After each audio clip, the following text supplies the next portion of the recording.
nami njoni wako najikabidhi mikononi mwako, ukanitumie kama upendavyo, na kwa utukufu wako nipe neema ya kuweza kusimama mbele ya watakatifu wako kuachilia kile ambacho Bwana umekusudia siku ya leo. Niko tayari, naomba ukatumie kinywa changu kama chombo na mwili wangu, akili na nafsi yangu kwa utukufu wako. Katika jina la Yesu Kristo nimeomba na kushukuru, na wote tuseme amen, ukimshangilia Bwana. Haleluya, haleluya. Haya makofi sijaona kama nyayo. Sasa ni hapo ni. Piga Bwana makofi, maana anastahili.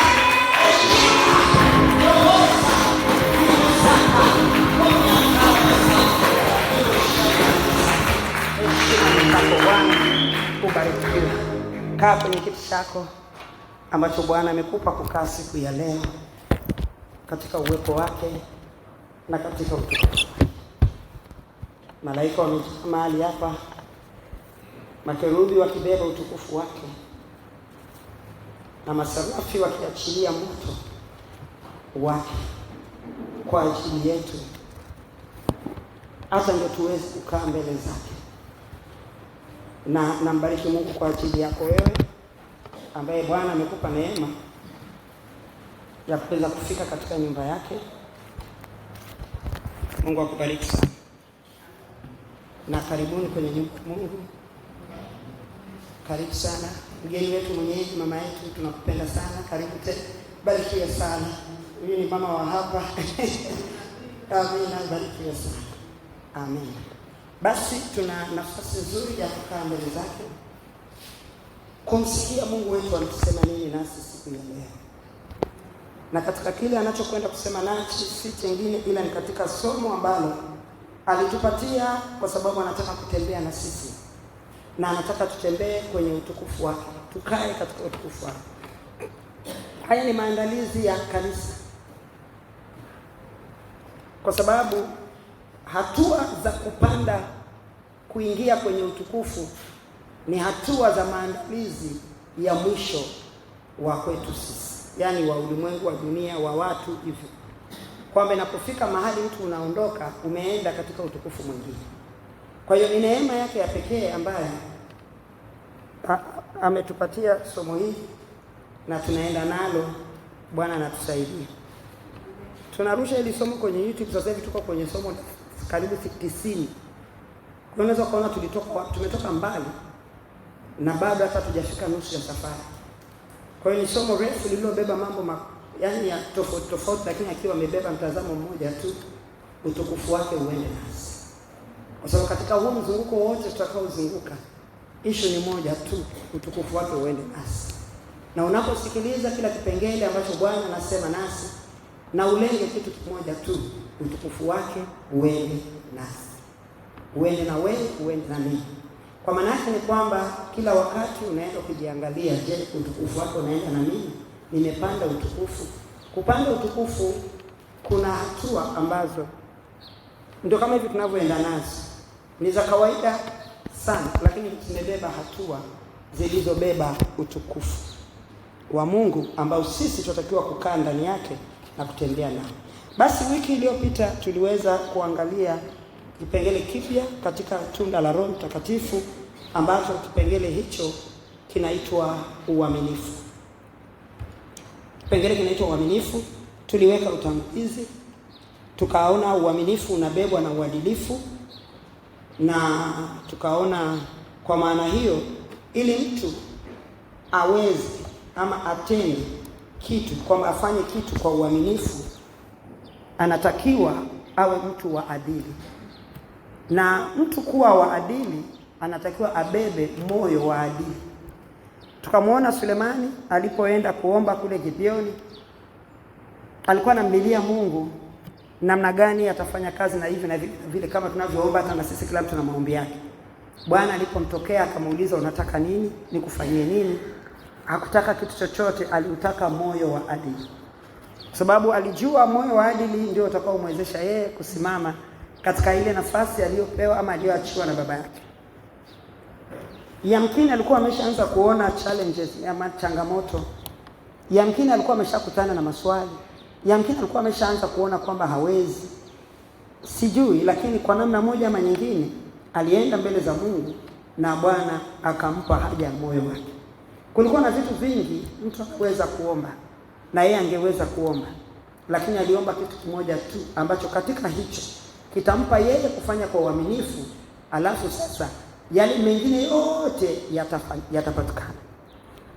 Mimi nimekuwa nikifundisha na watu wengi wamekuwa hawanielewi. Nikisema kwamba tuondoke kwenye kuomba mkate na blueband na chips na kuku, magari na nyumba na mume na mchumba na hivi na hivi na nguo na mambo mengine. Tuondoke huko, maana usiku wetu. Kwa sababu hivyo vipo, hakuna ndege anamuomba Mungu nguo ya kuvaa. Si amesema kwenye Biblia pia? Hakuna anayemuomba Mungu, kwa sababu Mungu alipowaumba aliwawekea na nguo. Sasa sisi kwa sababu ya uharibifu ndio maana tunahangaika. Unajua Mkristo unapenda kupesi. Mtu anayeokoka anayependelea kuomba hayo, ina maana bado yuko uchi pale kusanya yeye. Bado anatafuta majani ya kujifunika. Kwa mtu anayeomba maombi ya namna hiyo, ina maana yuko uchi. Kwa hiyo anahangaika kutafuta ajifunike na nini. Lakini tunamwona Adamu ilikuwa hivyo. Wakashindwa kusogea mbele za Mungu. Wakawa wamejificha kwa sababu walikuwa uchi. Uchi maana yake ni kupungukiwa. Walikuwa wamepungukiwa. Na kile walichokuwa wamepungukiwa hawakuwa na uwezo wa kukipata kwa sababu kilimhusu Muumba wao.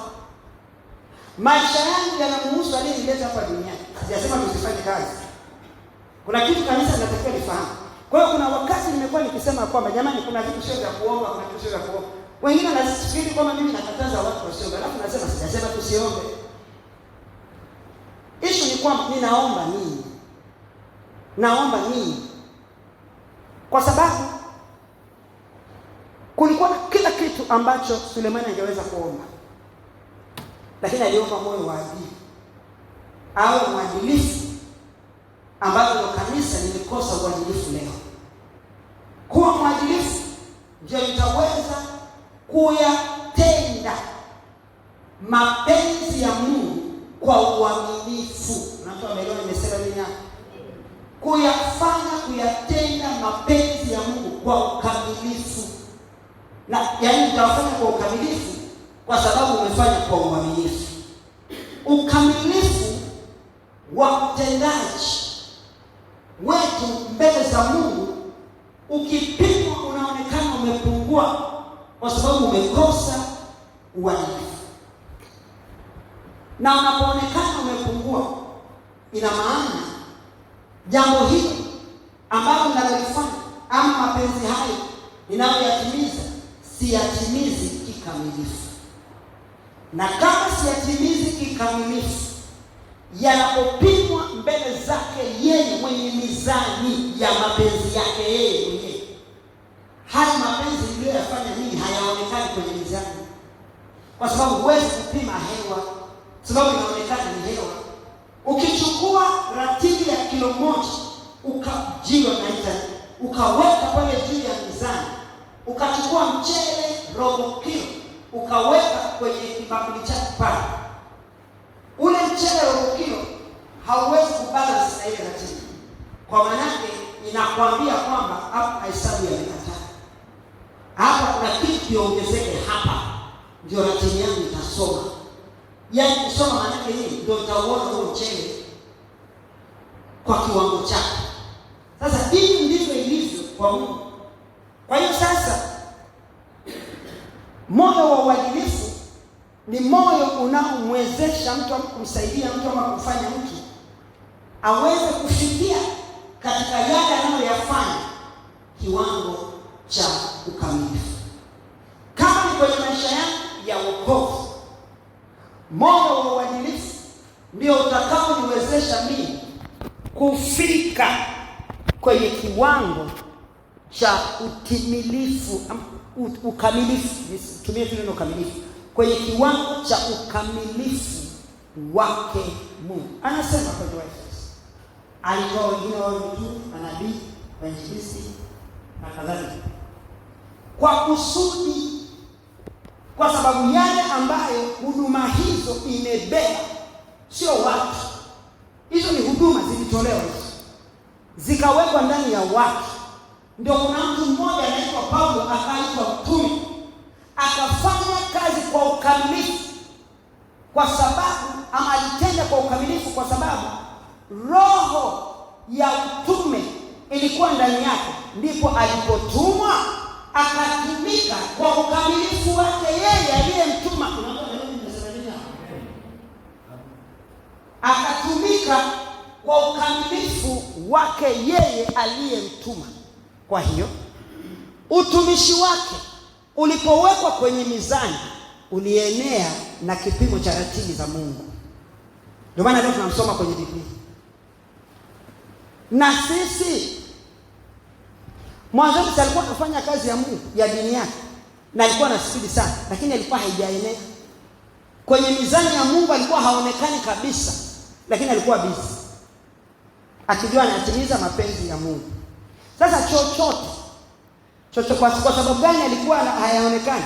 Kwa sababu chochote alichokuwa anakifanya kilikuwa hakipo kwenye mapenzi yake Mungu, na alikuwa hafanyi kwa uaminifu, kwa sababu uadilifu haukuwepo. Ndipo alipokutana na Yesu akaelewa. Baada ya yale yote alipotokea, akavaa ama akapewa ule moyo wa uadilifu. Ndipo ulipomwezesha. Mimi nikuulize swali, kwa nini kwa Paulo iliwezekana, kwa mtu mmoja anayeitwa kanisa leo haiwezekani? Hujanielewa? Kwa nini Paulo alikuwa anafikiri anamtumikia Mungu, kumbe alikuwa anaharibu? Sihitaji kusoma kwa sababu tunaelewa. Lakini siku alikutana na Yesu, ni kitu gani kilifanyika kwa Paulo akabadilika ghafla? Na alipobadilika ghafla akaanza safari. Moyo wa adili. Moyo wa adili ulimpa yeye kufanya kila alichokuwa anatakiwa kufanya kwa uaminifu. Ndio ratili kaanza kupanda. Akienda hivi akiona ameharibikiwa, uharibifu uliokuwa unamfuatilia na kumnyemelea ulikuwa unaonekana, kwa sababu ndani yake alikuwa ameshapandiwa moyo wa uadilifu. Leo hii kwa nini haiwezekani kwa mtu mmoja anayeitwa Helena ambaye ni kanisa? Hata mimi kujua tu ama kuonekana, nione uharibifu ambao shetani anauweka ndani yangu, hata ninafanya kinyume. Eti mimi sioni na mimi sijui. Kuna kitu hakipo ndani. Moyo wa uadilifu hapo. Kwa maana hiyo, hata nikitaka, tumeshajifunza hii sana, kufanya chochote, kuabudu, kupiga makofi, kuitikia amina, kucheka, kuimba, kurukwa, kucheza, kuhubiri, siwezi kufanya kwa uaminifu. Na hata kama nitafanya leo, kesho sitafanya, kwa sababu nitakuwa nimechochewa na moto ulioko pale. Watu wakiondoka zao, zile kuni, chakula kile kimeiva, ibada imeisha, kuni zilizobaki zimetolewa, maana moto hautawaka hapo tena. Kwa hiyo kila mtu ameenda zake. Nani alienda na moto? Aliyeenda na moto ataweza kuendelea kufanya. Ambaye hana moto ndani yake, yani huo moyo wa adili hauko ndani yake, akifika nyumbani kwake hakuna kitu. Akirudi tena hapa ama kwenye siku anapokuwa anabu, akirudi kanisani kwa manake, kile ambacho aliweza kufanya wiki iliyopita, wiki hii hawezi tena. Moyo wa adili unampa mtu kufanya kwa uaminifu. Uaminifu ni mtu kufanya pasipo kuambiwa. Kwa sababu kitu cha kwanza ni kutambua ninachotakiwa kufanya ni nini. Ninachotakiwa kufanya ni nini? Sasa leo mtu mmoja anaitwa Helena, kwa chani sasa hivi jitaje tu mwenyewe. Mtu asije akasema mimi nataja watu na wasema watu ni vibaya, na jitaja mwenyewe. Mtu mmoja anaitwa Helena anashindwa kuelewa, anashindwa kujua. Kwa nini wiki iliyopita niliweza kuimba na wiki hii siwezi kuimba? Kwa nini wiki iliyopita niliweza kupiga makofi na wiki hii siwezi kupiga makofi?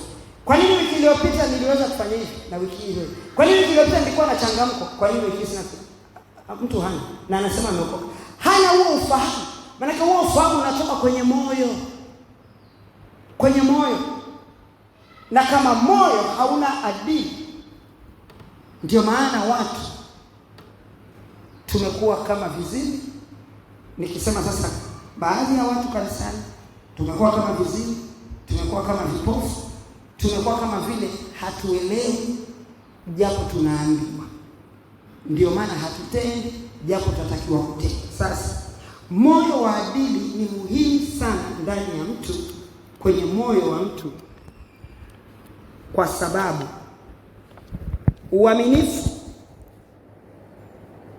nitaweza kutenda kwa uaminifu kwa sababu ya moyo wa uadilifu. Uaminifu utanipa mimi kufanya pasipo kuambiwa, kusukumwa, kushurutishwa, kuambiwa, kusukumwa, kushurutishwa, kulazimishwa, kusemwa, kugombezwa. Hivyo vyote havitakiwi kwa mtu aliyeokoka, kwa sababu tumepokea ufahamu wa kumjua Mungu. Mpaka Yesu akakiri mbele za Baba yake kwamba kazi aliyotuma kuja kufanya ameimaliza.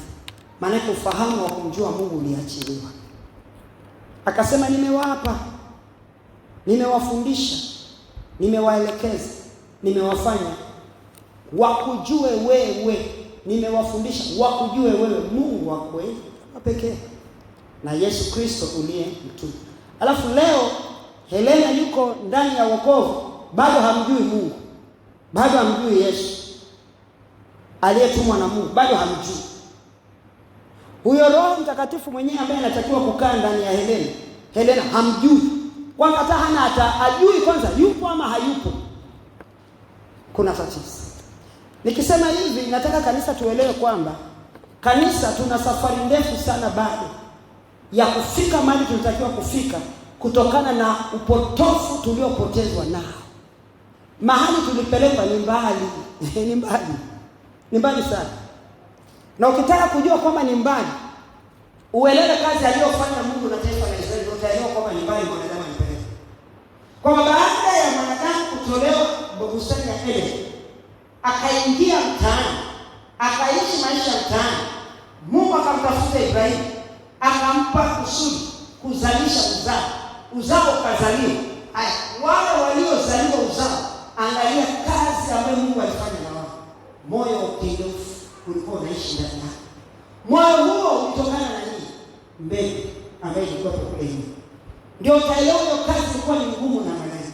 Angalia Agano la Kale ni kitabu kikubwa kuliko Agano Jipya. Agano Jipya ni 27, Agano la Kale na makoko mengi. Lakini Agano la Kale vyote hivi vilikuwepo ama vipi kwa sababu moja tu. Kazi aliyokuwa anaifanya Mungu kumtoa mtu kwenye uharibifu na kumuingiza kwenye msingi wake. Na hata pamoja na kuwatoa, bado walipotea wengi. Wengi walipotea. Wengi sana walipotea. Wachache sana walifika kwenye nchi ya ahadi. Na hata walipofika kwenye nchi ya ahadi, wakaendelea kuzaliana, wakaendelea kupotea wengi. Upotofu uliendelea. Mungu akasema, maana tukiangalia kule mwanzo alitumia Musa mwenyewe kaharibu, kamtumia Yoshua kawafikisha wachache. Haya, waliofikishwa wakashindwa kukaa na Mungu. Akasema jamani, mimi nitawamaliza. Mimi nitawapa watu wa kuwasimamia. Ndio kina Samsoni, kina Debora wakapewa elimu wasimamie nao. Kwa sababu ikiendelea kwenda nao, nitawamaliza, nitafuta dunia tena. Nitafuta. Wakaenda. Mpaka anakuja wao wenyewe tu waliopewa hiyo kazi. Kina Samsoni naona nini kilifanyika kwao. Wakachukuliwa na shetani. wakapotelea. Mpaka anakuja kulipiza kisasi, ashatobolewa macho, haoni tena. Unakuja kulipiza kisasi wakati wewe huoni tena. Unakuja kumpiga shetani, ashamaliza kila kitu. Ndio unasema acha nife naye. Unakufa naye bila faida yoyote. Kazi ambayo alitakiwa kuifanya alishindwa. Anakuja kufanya mwisho kulipiza kisasi, na hilo anaishia hapo. Haya, wakamalizana na watu wa Amusi. Wafalme wakaingia tena. Basi kabla ndio wale, hii inachozungumza maana yake ni nini? Wale waliobakia bado wakasema hawataki kwenda na Mungu. Hawataki kwenda na Mungu. Mbona duniani kuna wafalme? Wao wanasimamiwa na wafalme. Wewe mbona kusumbuka sana kwenda na wewe? Sheria nyingi na hiki na kile. Tupe mfalme na sisi tuishi kama watu wa dunia wanavyoishi. Samueli akamwambia Mungu akamwambia wapi mfalme? Maana hawaja kukataa wewe, wamenikataa. Tena mimi nitawachagulia kabisa, lakini atawafanya hivi, atawafanya hivi, atawafanya hivi, atawafanya hivi. Akawapa Sauli. Ikajionyesha kwa Sauli kile ambacho kitafanyika. Tokea hapo imeenda kina Daudi wameenda, wanafeli, kina Sulemani wanafeli. Manabii wametolewa, wamesimamishwa kwa ajili ya kuhakikisha kwamba wanasema na watu, Mungu anajidhihirisha kwa watu. Imeenda imeshikana. Akasema jamani, sasa kule ndio na hao wengine wadogo gani tunaiona nendeni, tunaiona nao sasa tunakuwa wajeuri. Yaani kila alikuwa anasimamisha kufanya kwa uaminifu ilikuwa Mungu. Angalia historia ile, upitisha haraka tu ili upite pia uelewe. Ukisema kufanya kwa uaminifu mbele za Mungu kunatakiwa moyo wa adili, kwa sababu moyo wa adili usipokuwepo kuna kuacha njia, kuna kutelekeza njia. Unaweza ukatupa dhahabu barabarani kama huna moyo wa adili. Unaweza ukapelekwa kwenye chimbo la dhahabu ukawekwa hapo na usitambue kuna dhahabu hapo, na ukakaa lakini usitambue kuna dhahabu. Na Mungu alipelekwa hapo uchimbe upate dhahabu, utajiriki na usijue. Ibrahim alikuwa toka kwa watu wako, nenda mahali nitakupeleka hapo nitakubariki. Alitii, ndio maana ana jina kubwa. Alienda akakaa hapo mahali hamna mtu, hamna watu, hamna kitu.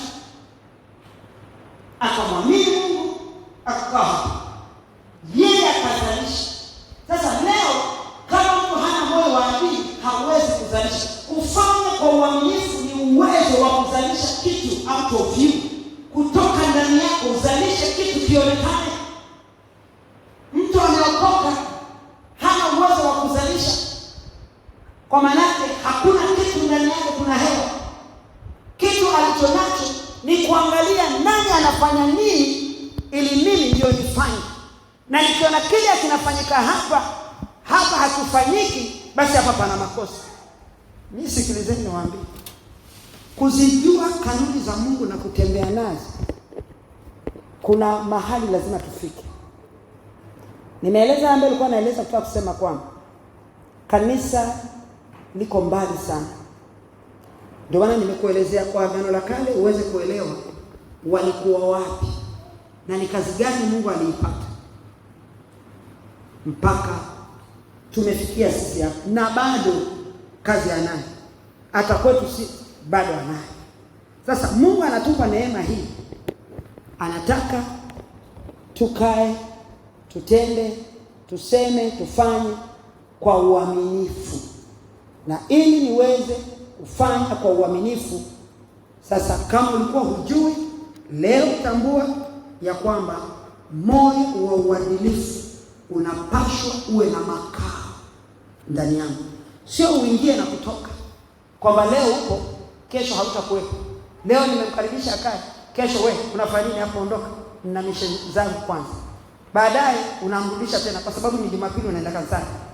Baadaye ukitoka unamfukuza tena. Hapana, akae kwa huko mahali ambapo una hao watu. Ndio huo moyo wa uadilifu unatakiwa uonekane. Kwa sababu mwisho wa kwisha sio wewe utatakiwa useme wewe ni mwaminifu. Hao sasa ndio wanatakiwa waseme jamani, Musa ni mwaminifu. Kwa nini? kwa sababu moyo wa adili hakuufukuza hata sekunde. Hata alipokuwa na fulani aliuacha ukakaa ndani yake na ukafanya kazi yake, hata yule akaona tofauti, ndio akasema aisee, Esther ameokoka kweli.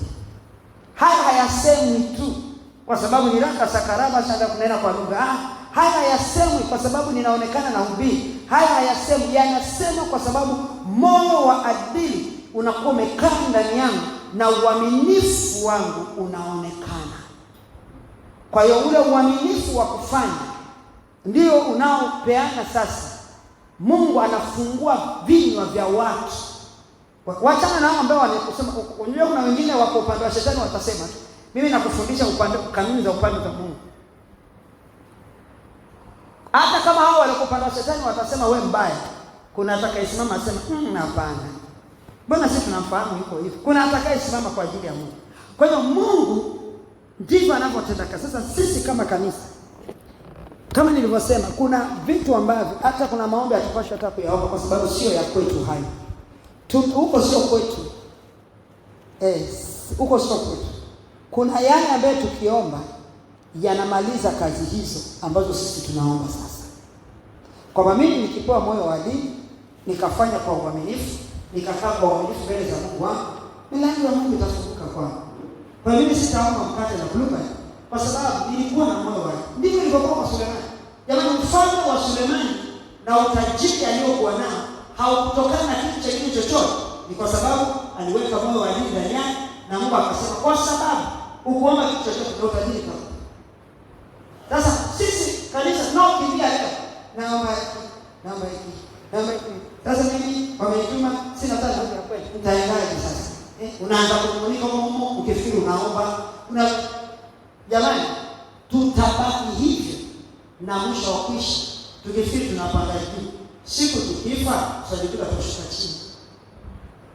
Moyo wa adili ni moyo uliobeba wepesi wa uaminifu wa mtu katika kufanya yampasayo kufanya.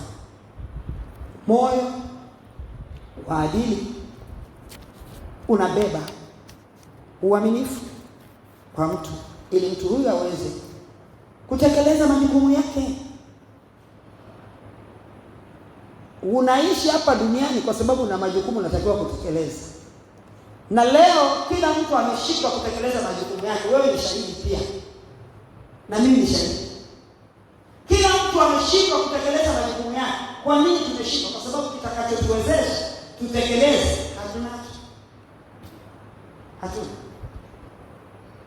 Kwa kila ambacho Mungu aliweka, unajua kila kitu alichoweka Mungu kina kazi yake, na kuna vitu vinatakiwa vifanyike kwa sababu hicho kipo, na hicho kisipokuwepo vile vingine haviwezi kufanyika. Hata ukafunga na kuomba vile kufanyika.